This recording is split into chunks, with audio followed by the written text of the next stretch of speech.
Donc, je m'appelle Émile Mafara, j'ai 27 ans, je viens du Rwanda, je suis à Lyon depuis 2018, donc je fais 15 mois ici à Lyon. Et depuis que je venu ici à Lyon, et j'avais pas la famille, et du coup après des rencontres avec des gens, et j'ai eu la chance de trouver la paroisse Saint-Nizier et il m'a bien accueilli et je suis heureux avec Saint-Nizier.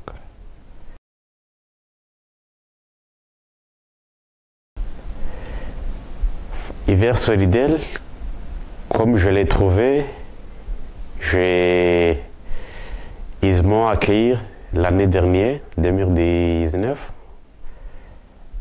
Et comme je l'ai raconté,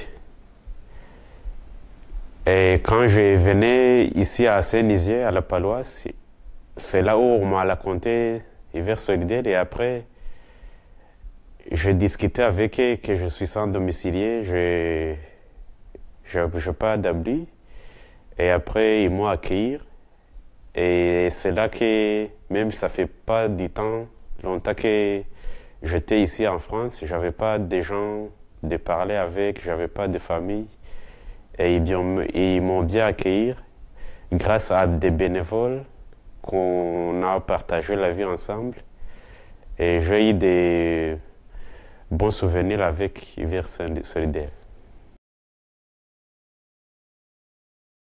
Hiver solidaire, en gros, c'est comment on approche les gens dans les moments difficiles.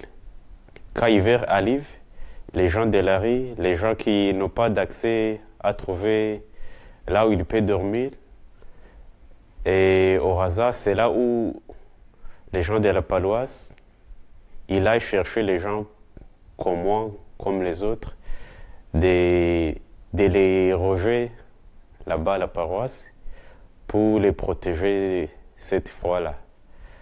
Et c'est dans cette manière-là que j'ai trouvé Hiver solidaire, que j'ai rencontré, que j'ai pu vivre avec les gens qui venaient tous les soirs et qui nous disaient on est là pour vous accompagner, pour vous aider dans vos démarches. On peut partager avec notre repas. Ils nous amenaient du repas le soir et qu'on discutait, on découvre beaucoup de choses avec eux. On jouait des jeux, on partage du repas, ils nous apprennent de préparer même.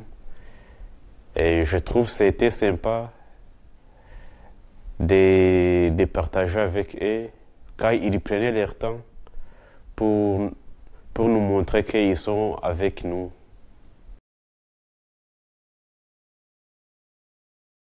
Ce qui m'a plus touché, c'est que juste faire du bien aux gens, ça ne dépend pas de notre matériel. C'est juste du bon cœur. Que les gens qui venaient nous voir là, c'était les étudiants, c'était les gens qui n'ont pas même assez plein de choses, mais ils venaient nous faire suivre, nous dire comment vous allez, comment tu as passé ta journée. Donc, on était accompagnés, quoi. On était plus toutes seules. Et je préfère que même l'hiver solidaire peut continuer même pendant l'été, pas seulement dans l'hiver, seulement pour qu'on soit unis, on soit solidaires même dans tous les temps.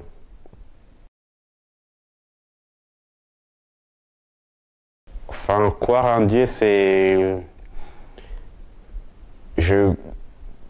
principalement, c'est pas qui n'importe. Croire en Dieu, c'est un don de Dieu qui nous accorde lui-même. Donc, j'ai eu la chance de rencontrer avec Dieu dans cette manière-là.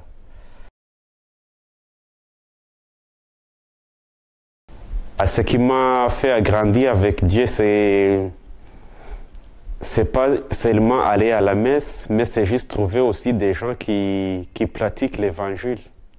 Comme un beau samaritain, comme il a fait il a accueilli un passager qui était abandonné à la rue et il l'a accueilli.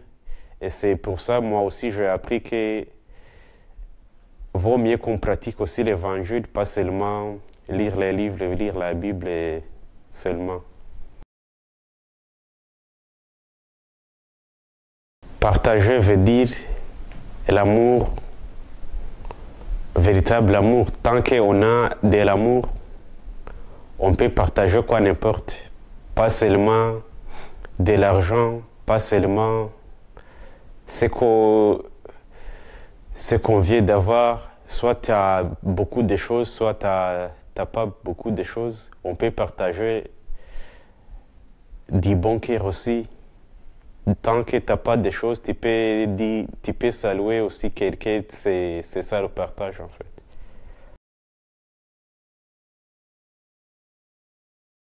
L'hiver solidaire, c'est partage et accueillir. Je pense que c'est ça en gros, l'hiver solidaire.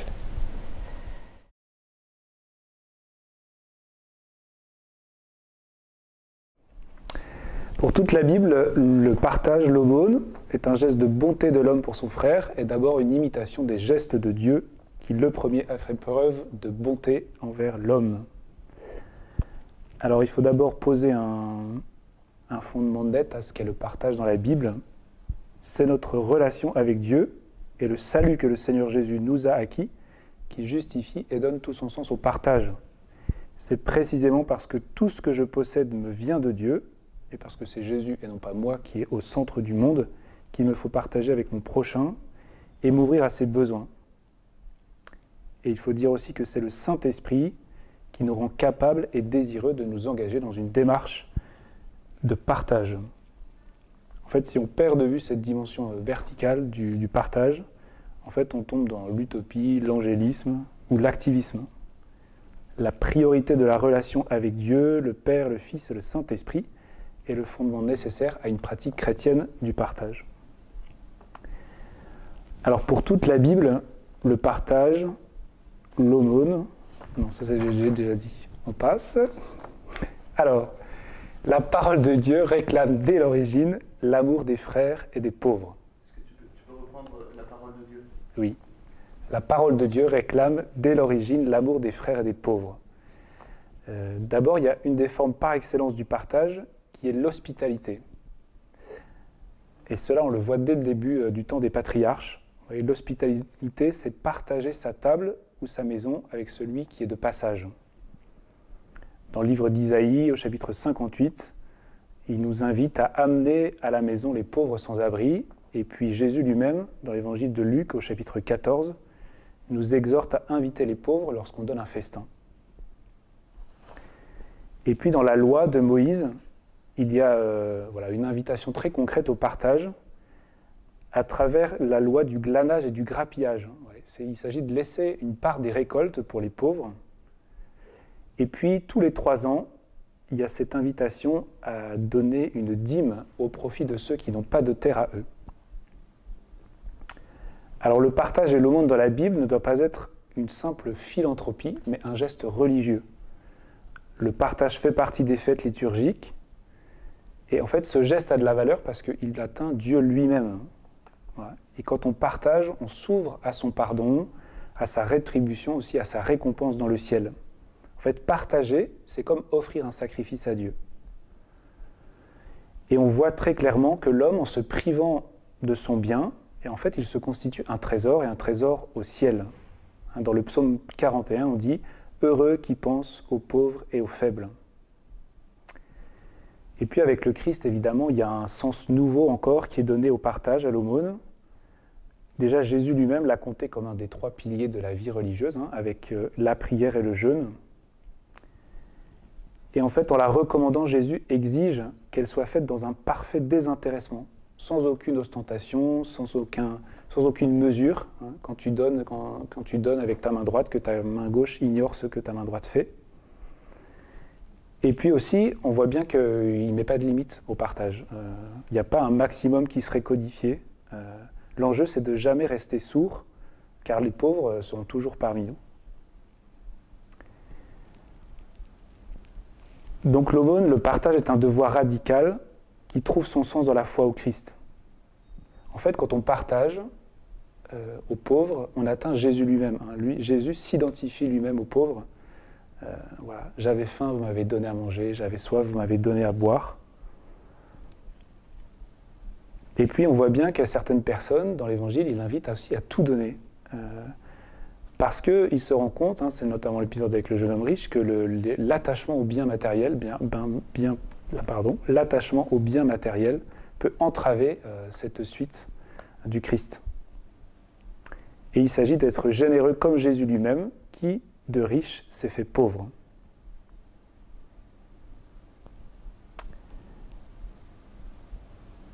Alors on peut aussi citer Saint Jean dans sa première lettre au chapitre 3, verset 17,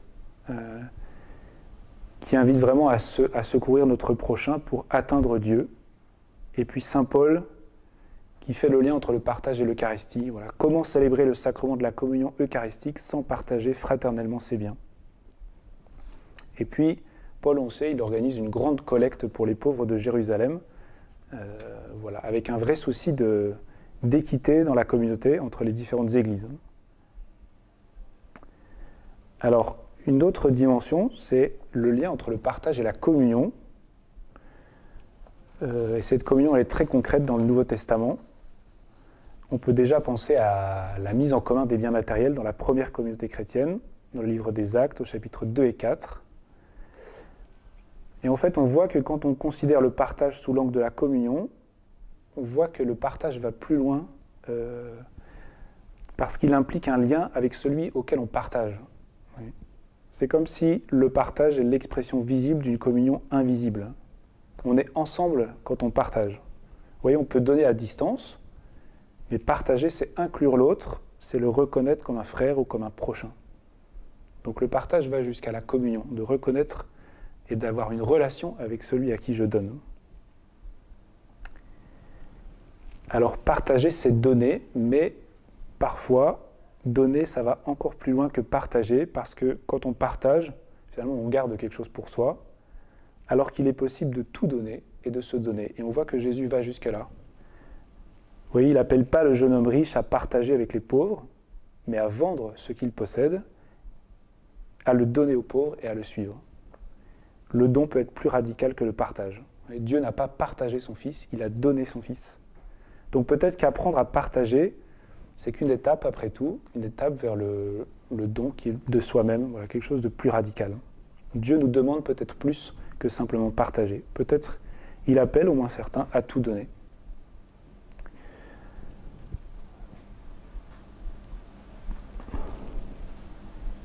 Alors le partage, ça coûte. Voilà, on peut réfléchir à cette question. Est-ce que la part que l'on donne pour Dieu, pour les frères, pour les pauvres, est-ce que c'est la première ou bien est-ce que je partage uniquement les restes? Il y a ce très beau passage de la veuve qui donne tout ce qu'elle a pour vivre, qui met ses 2 piécettes dans le trésor du temple.